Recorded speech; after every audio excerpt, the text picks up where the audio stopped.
Hi there, welcome back to my Python developer course. So if you're a new viewer, welcome to this course. And if you're returning, welcome back.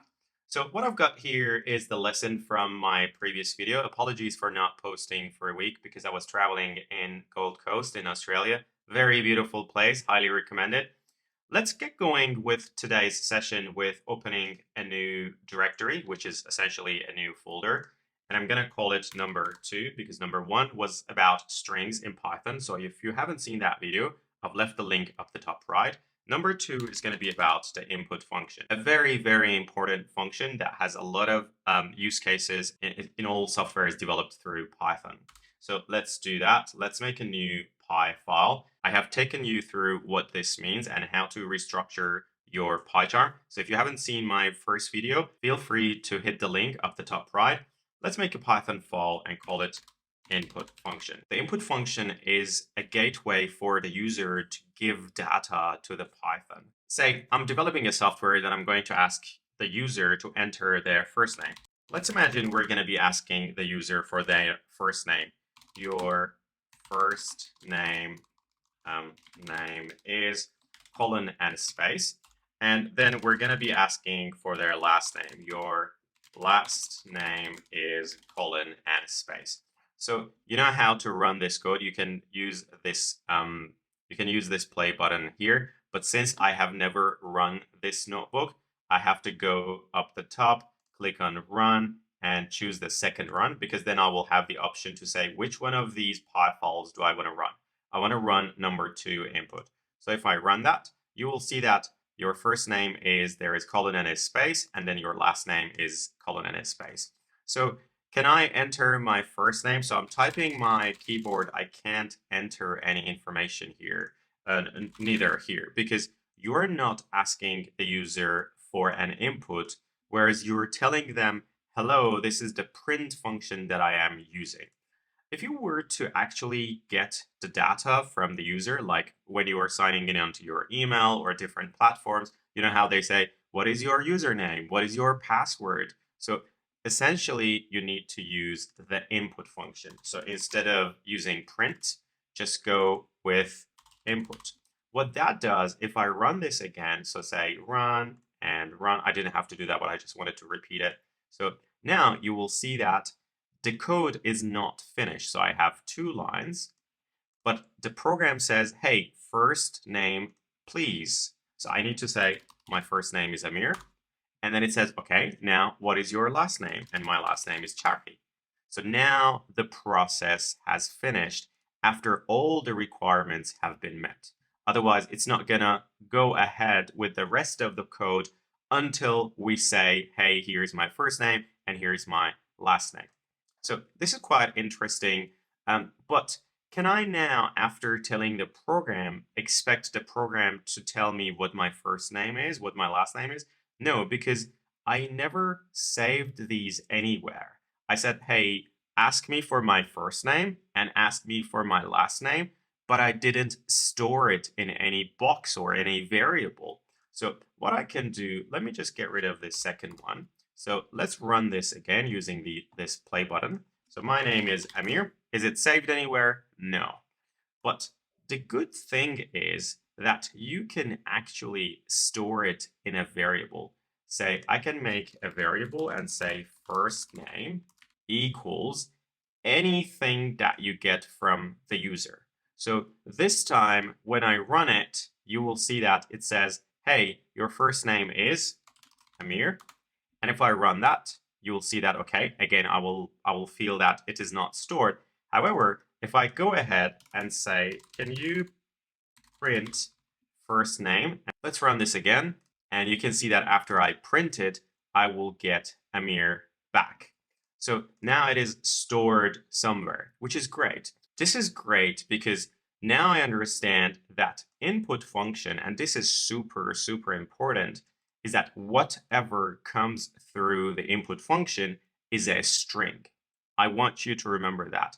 Even if you give it a number, say if I run it again, and my name is 123, this in the memory of Python is actually not a number, but a string. So I really want you to go back and see my string video because that will be very important to understand this. Why am I really accentuating on this? The reason being, you can actually write, I want you to print a sentence after the user gives you their first name. So instead of just saying print their first name, let's just get rid of that. I want you to print a really nice congratulations and say, congrats, your first name is, and then because this whole thing is a string, and I know that this is a string, I can easily add them together. I can say first name. Look at this. I'm going to run that. The program is going to first ask me, what is your first name? Because that is running from here. I'll say my first name is Amir, and it will print, congrats, your first name is Amir. But if I were to also kind of do a bit of a trick and reduce these two lines into one line, I want you to remember that this equals exactly this. So what I can do, I can copy this and put it instead of here, get rid of that line, and I have one line code here. If I run that, it will say your first name is Amir because the code always runs from inside out.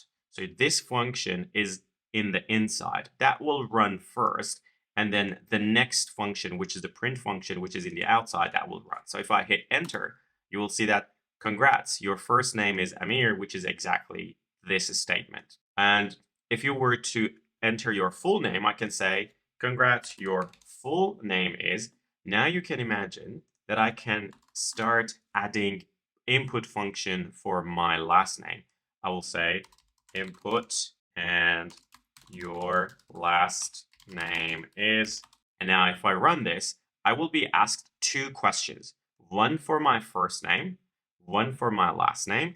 And the final sentence should be, congrats, your full name is Amir Chaki. Let's look at that. So your first name is Amir, your last name is Chaki, and congrats, your full name is Amir Chaki. But there is something wrong. I don't want it to stick together like that. Well, it's very easy. You can just put a space here because that is also a string. So this is a string, this is a string, this is a string, and this is a string. I can run it all together. So let's do it again. Amir Chaki, and you will see that, congrats, your full name is Amir Chaki. This is really interesting, but I want you to remember that none of these are saved in any variables, and that's going to be important. If you will need that data later on, I would probably suggest that you go say first name equals this, and your last name, this input function, and then I can easily say, okay, this equals first name, and this equals last name. And if I run it, that will be exactly the same result. It's not gonna be different in any ways. So this is pretty interesting. Now, say if you were to ask 5 people for their input, you want your program to run and ask 5 people for their names. How can you do that? Well, it should be very easy. You can use a loop, which I will be talking about loops later on. If you don't know what loops are, don't worry, you don't have to watch this. But for those who know what loops are, I would probably put all of this under a loop and say for person in range between 0 and 5, I want you to repeat this every single time. This is a very simple loop that will run 5 times. So for example, your first name is Amir, your last name is Chaki, done, congrats, your full name is Amir Chaki. Now, next person, your first name is Jess, and your last name is, don't know, Smith, done, that's the next person. Congrats, your full name is Jess Smith. And then you have Nick, Ken, and you are Nick Ken, and so forth. So Amir again, Chaki again, and Ben, Taylor, and done. So look, this is person number 1, this is person number 2, person number 3, number 4, and number 5. And just imagine that I can start storing those people's name. It's like at a school, the teacher comes in and start recording people's names and their last names in a notebook. And I could do that, and I will show you how to do that. So I hope you really enjoyed this video, and I hope this comes useful to you. If you did like it, please hit the like button and subscribe to my channel. I'm trying to build up a course that will help you get up to speed with production level coding. Thank you, and see you later.